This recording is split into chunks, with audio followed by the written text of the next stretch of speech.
Most companies that launch major change initiatives fall well short of achieving their stated ambition. In fact, our research suggests only 12% succeed. Why is this the case? Well, it turns out that organizations don't change, people change, and this is often overlooked by management. In fact, there are three very common myths that hold leadership teams back from achieving their full potential when it comes to change initiatives.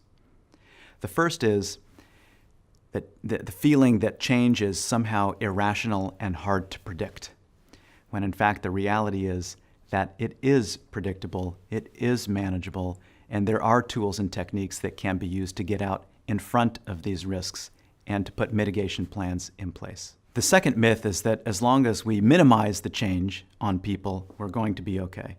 When in fact, the reality is it's our job as leaders to help people to get through that change process as quickly as possible, not to avoid it. It doesn't work. The third myth is that in order to succeed, all we need is great leadership and solid day-to-day management. The reality is that while that is important, the rules of the game change during times of disruption. And they're sometimes counterintuitive. We understand from the world of behavioral science things like people only are able to process 20% of what they hear when they're feeling disrupted. Things like they care much more about who the messenger is versus what the content is of what they're hearing. They care that people care more than they care what they know.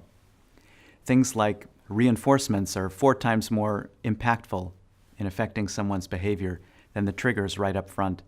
And so the routines that leaders build up over time during normal periods of sort of management style are different during times of change and need to be adjusted accordingly. Busting these 3 myths will increase the odds of success.